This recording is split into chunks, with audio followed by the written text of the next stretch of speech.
ঘাটে গেলানা প্রেমের সদাই করলানা প্রেমের মানুষ চিনলানা প্রেমের ঘাটে গেলানা প্রেমের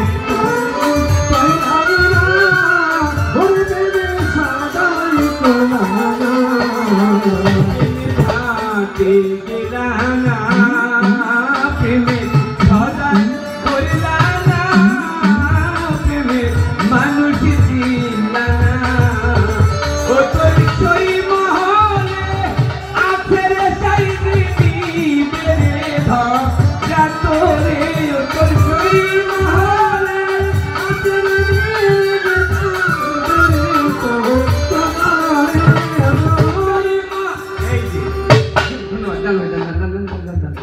আপত্তি নেই না। হ্যাঁ, আমার এটা কোনো আপত্তি নেই, কারণ হচ্ছে আমি যে গানটা করতেছি যে স্তরের গান, এই স্তরে বুঝতে হলে ওদের মোটামুটি বয়সটা 40-এর উপরে যেতে হবে। প্রেমের হাটে গেলানা প্রেমের সদাই করলানা প্রেমের মানুষ চিনলানা ও তোর সই মহলে আছে রে সাই দিদি বেরে ধরা তোরে ও তোর মহলে আছে রে সাই দিদি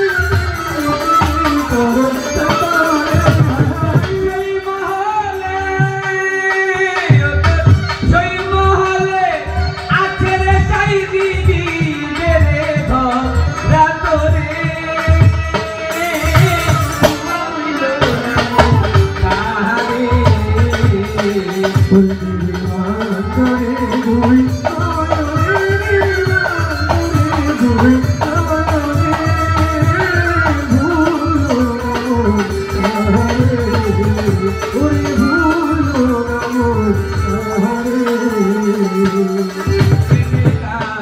রসের ও রসে করে কলমল কত ভ্রমণ হয় পাগল প্রেমের হাতে রসের রসে করে কলমল কত ভ্রমণ হয় পাগল প্রেমের কাছে রসের রসে করে কলমল কত ভ্রমণ হয় পাগল ওই ফল গুরু খাইয়া কিসে দিলে আমর হইছে সংসারে ওই ফল গুরু খাইয়া কিসে দিলে আমর হইছে সংসারে গুরু খাইয়া ওই ফল গুরু খাইয়া কিসে দিলে আমর হইছে সংসারে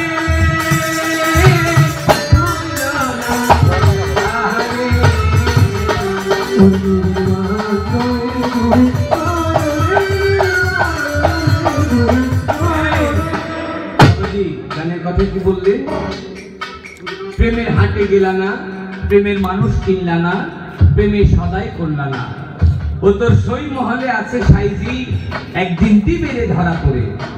আপনারা বোধহয় একটা প্রবাদ বাক্য শুনছেন, প্রবাদ বাক্যটা বলে বিশ্বাসে বস্তু মিলে তর্কে বহুদূর। বিশ্বাসে বস্তু মিলে তর্কে বহুদূর।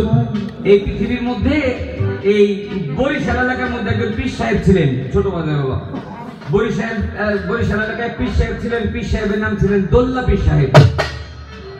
এই দোল্লা পীর সাহেব প্রত্যেকদিন সন্ধ্যাবেলা ভক্ত বাড়িতে ভক্তদের করে আসতেন, সারা রাত্র মিলে ভক্তদের নিয়ে জিকির আজকার ইবাদত করতেন, ভোরবেলা চলে যেতেন আবার বাড়িতে। তো এক ভক্ত একদিন হঠাৎ করে ভক্তের মনের মধ্যে একটু বিশ্বাস কম, ওই ভক্ত একদিন ডাকতে বলে, বাজান আপনি প্রত্যেকদিন সন্ধ্যাবেলা আসেন, সারা রাত্র আমাদের সময় দেন, আবার ভোরবেলা চলে যান, আপনি আসেন কোত্থেকে আর যান কই, এই ঠিকানা আমাদের একটু যদি বলতেন। ওই ভক্তরে দোল্লা পীর সাহেব ডাক দেখা, বাবা রে আমি কোত্থেকে আসি আর কই যাই এটাকে তুই দেখবি না আমার কাছে শুনবি। ওই ভক্ত বাবা দুই নয়নে দেখতে পারতাম তাহলে পুরো জিনিসটা তো বুঝতে পারতাম, শুনলে যতটুকু বুঝবো দেখলে তার 1000 গুণ বেশি বুঝবো। ওই দিন রাত্রে দোল্লা পীর সাহেব ওই ভক্তের বাবুতির পাশে বস, সারা রাত্র জিকির আজকার করছে। ভোরবেলা ফজর ওয়াক্তে ফজরের আজান শেষ করে ওই দোল্লা পীর সাহেব ভক্তের বাবা আয় আমার সাথে, আমি কই যাই দেখবি না, চল। ওই দুইজনে মিলে হাঁটতে হাঁটতে চলে গেছে একটা নদীর পারে। ওই নদীর পারে গিয়া ওই দোল্লা পীর সাহেব হাটের আগে আগে আর দোল্লা পীর সাহেবের ভক্ত হাটে পিছিয়ে দিছে।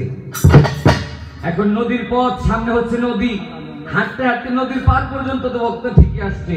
এখন পার পর্যন্ত এসে ভক্ত গেছে থাইমা। কারণ দেখেন যে নদীর ওই মাটির উপর দিয়ে দোল্লা পীর সাহেব যেভাবে হাঁটে, মাটির সাথে সাথে পানির উপর দিয়ে, নদীর পানির উপর দিয়ে ওইভাবে মাটির মধ্যে হাঁটতে হাঁটতে চলে যায়। আর ওই ভক্ত তো পানির মধ্যে নামতে পারে না, ভক্ত পানি ওই নদীর কিনারে দাঁড়ায়া দূর থেকে ডাক দিয়ে বলে, পীর বাবা, হে দোল্লা পীর বাবা, আপনি যে চলে যান, আপনি আমার নিয়ে যাবেন না? দোল্লা পীর সাহেব কয়, তাহলে আমার সাথে আয়। আপনার সাথে যাবো কিভাবে? আপনি তো পানির উপর দিয়ে হাঁটতেছেন, আমি তো আর পানির উপর দিয়ে হাঁটতে পারি না। আমি তো পানির উপর দিয়ে হাঁটতে গেলে পানিতে তলায়া যাই। দোল্লা পীর সাহেব কয়, বাবা তলায় যাস, এক কাজ কর, কাছে আয়। ওরে কাছে আনছে, ওর নিজের পাঞ্জাবি, ওই দোল্লা পীর সাহেবের পাঞ্জাবির একটা কণা ধরাইছে। আমার এই পাঞ্জাবির কণা ধর, পাঞ্জাবির কণা। এবার দোল্লা পীর সাহেব ডাক দিয়ে কয়, বাবা রে, তুই জিনিস কারে? তুই ভক্ত হয়েছ কার কাছে? বাজান আপনার কাছে। আমার নাম কি? আপনার নাম হচ্ছে দোল্লা পীর সাহেব। কয় যে আমার নাম যে দোল্লা, তুই দোল্লা দোল্লা দোল্লা দোল্লা জপতে থাক। আমার এই পাঞ্জাবির কণা ধরে দোল্লা দোল্লা নামটা জপতে থাক, আর চোখ দুটা বন্ধ করে আমার সাথে হাঁটতে থাক। ওই দোল্লা পীর সাহেব তার ভক্ত পিছনে পাঞ্জাবির কণা ধরে বলে, দোল্লা দোল্লা দোল্লা। এই দোল্লা দোল্লার নাম জপে আর আস্তে আস্তে হাঁটতে হাঁটতে যায়। চোখ বন্ধ করে হাঁটতে হাঁটতে ভক্ত নিজেও জানে না সে মাটি থেকে পানির উপর দিয়ে হাঁটতে হাঁটতে যাচ্ছে। আস্তে আস্তে আস্তে আস্তে যখন নদীর মাঝখানে চলে গেছে, নদীর মাঝখানে যাওয়ার পরে ওই ভক্ত চিন্তা করে যে কত দূর আসলাম। ওর মনের মধ্যে একটু বিশ্বাস কম, এই বিশ্বাসটা কমের জন্য ওই ভক্ত একটু চোখ মেলে তাকাইছে। চোখ মেলে তাকিয়ে দেখে ওই ভক্ত চলে আসছে নদীর মাঝখানে, নিচে পানি, দোল্লা পীর সাহেব হাতে, দোল্লা পীর সাহেব সামনে জপেন আল্লাহ আল্লাহ আল্লাহ। দোল্লা পীর সাহেব আল্লাহ আল্লাহ জপতে জপতে সামনে যায়, আর এই ভক্ত পাঞ্জাবির কণা ধরে দোল্লা দোল্লা বলতে তার সাথে সাথে যায়। নদীর মাঝখানে গিয়া ভক্ত মনে মনে চিন্তা করে, আমার পীর সাহেব হুজুর ডাকতেছে আল্লাহ আল্লাহ, তাহলে আমি আবার দোল্লা দোল্লা ডাকুন কেন? আমিও আল্লাহ আল্লাহ ডাকুন। এই কথা চিন্তা করে ওই ভক্ত যখন দোল্লা নাম বাদ দিয়া যখন আল্লাহ আল্লাহ শুরু করছে, ও আস্তে আস্তে আল্লাহ আল্লাহ নাম জপে আর একটু একটু করে পানির মধ্যে তলায়। আল্লাহ আল্লাহ নাম জপে একটু একটু করে পানির মধ্যে তলায়। যখন মোটামুটি কোমর পর্যন্ত তলায় আসছে, ওই পীর সাহেবের, দোল্লা পীর সাহেবের পাঞ্জাবির মধ্যে টান লাগছে। পাঞ্জাবির মধ্যে টান লাগছে পরে দোল্লা পীর সাহেব, কি রে বাবা পাঞ্জাবিতে টান লাগে কেন? ভক্ত পিছিয়ে থেকে, বাবা পাঞ্জাবিতে টান লাগবি তো, আমি তো তলায় যাই। তলায় যাস কেন? কয় বাবা তলায় যে কেন যাই সেটা তো জানি না, তবে একটা জিনিস জানি। কয় কি? কয় ওই যে আগে বলতাম দোল্লা দোল্লা, তখন তো তলাই নাই, এখন যে আল্লাহ আল্লাহ বলি এখন তো তলায় যাচ্ছি। ওই দোল্লা পীর সাহেব ডাক দেখা, বাবা রে, যার সাথে যার ভাব, যার সাথে যার ভাব আছে তারে ডাকলে তার লাভ আছে। আমি চিনি আল্লাহ রে, আমার সাথে আল্লাহর সাথে লয় হয়ে গেছে, ওই সম্পর্কটা আমার সাথে আল্লাহর সাথে হয়ে গেছে, এই জন্য আমি আল্লাহ আল্লাহ জপতে জপতে যাই। তুই তোর আল্লাহর সাথে তোর সম্পর্ক হয় নাই, তোর সম্পর্ক কার সাথে? আমার সাথে, আপনার সাথে। তাহলে আমার সম্পর্ক যার সাথে আমি তারে ডাকি, তোর সম্পর্ক যার সাথে তুই তারে ডাক। আবার যখন দোল্লা দোল্লা নাম জপতে লাগলেন, আবার পানি থেকে উঠে ওই দোল্লা দোল্লা নাম জপতে জপতে, পীরের নাম জপতে জপতে বিশ্বাসের সহিত নদীর এপার থেকে ওপার চলে গেছে। আমি আমার সুলতান ভাইকে বলবো, সুলতান ভাই কোনো কিছু লাগবে না, যদি একজন মানুষের মতো মানুষ পাওয়া যায় আর ওই মানুষের মতো মানুষকে যদি বিশ্বাস করা যায়, তাহলে বিশ্বাসেই দরিয়া পার হয়ে যাওয়া। আগে নিজে চিনো, ও তারপর গুরুকে মানো, দেহ পাশ করে আনো। আগে নিজে চিনো, তারপর গুরুকে মানো, দেহ পাশ করে আনো। আগে নিজে চিনো, তারপর গুরুকে মানো, দেহ পাশ করে আনো। ও তো সই মহলে আছে সেই দিদি বেড়ে ধরা তোরে, মহলে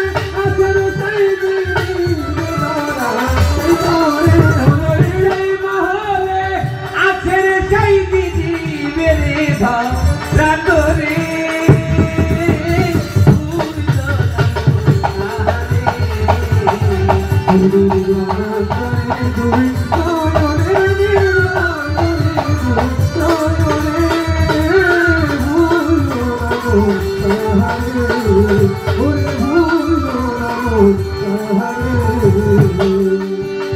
গাছে রসের ফল রসে করে কলম কত ভ্রমর হয় পাগল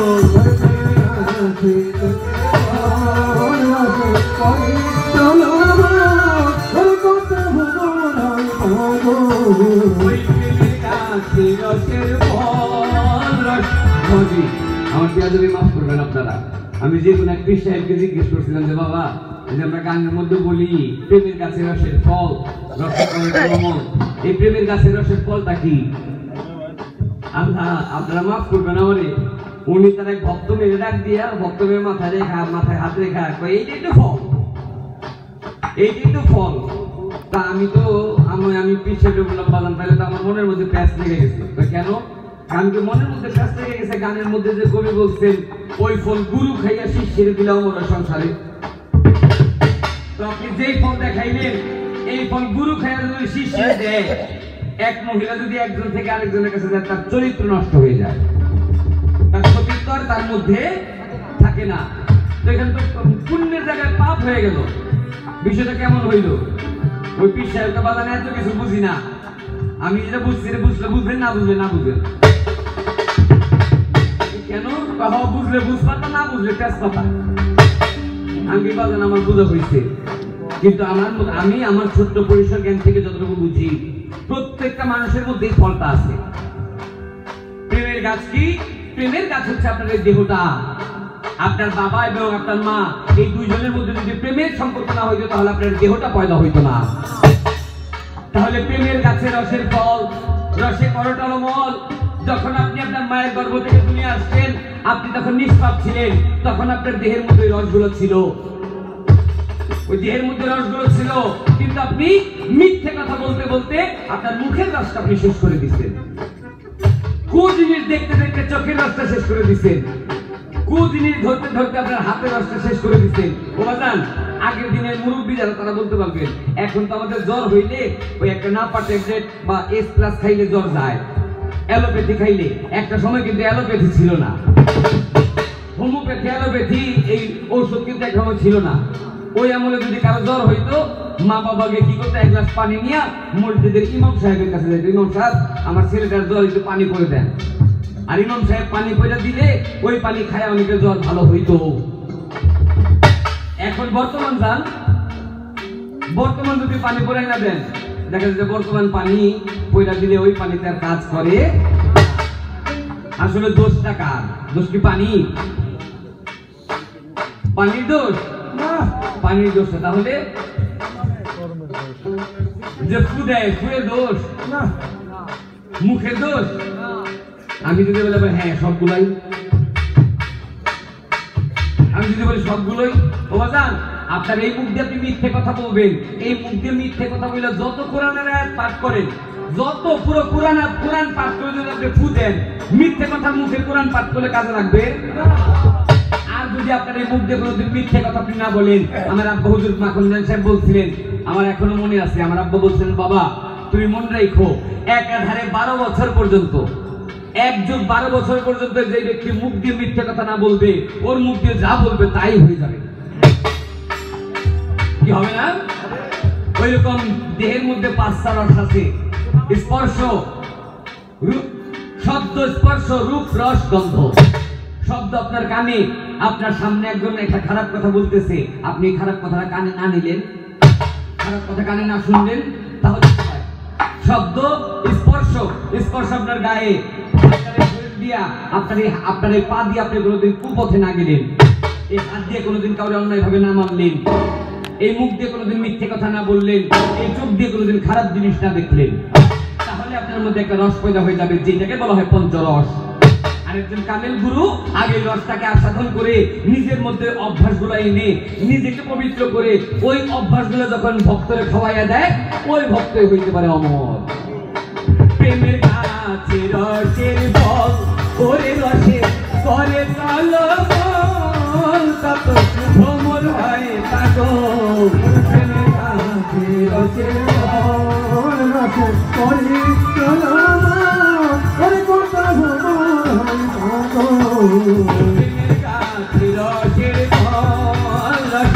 করে তালাম কত ভ্রমর হয় পাগল ওই ফলকুল খাইয়া শিশের দিলে অমর হয়েছে সংসারে ওই ফলকুল খাইয়া শিশের দিলে অমর হয় তার সংসারে ওই ফলকুল খাইয়া শিশের দিলে অমর হয়েছে সংসারে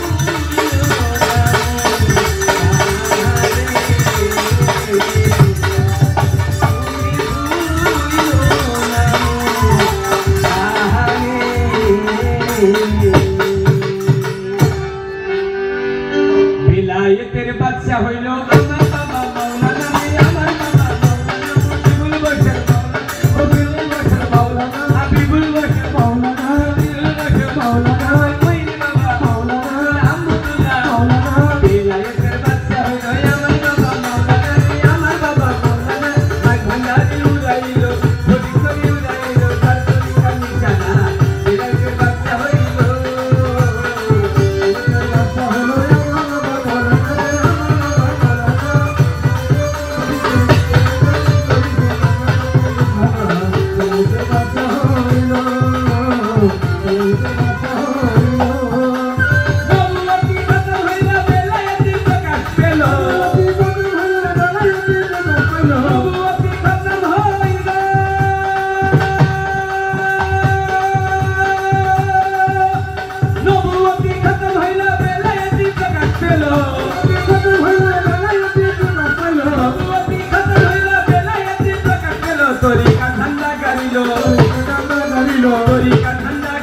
ফেলতে বাবাই খেলো না আমার বাবা মাওলানা আমার বাবা মাওলানা ভান্ডারি উড়াইল ফটিক করে উড়াইল জানা বিলায়েতের বাদশা হইল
Thank you.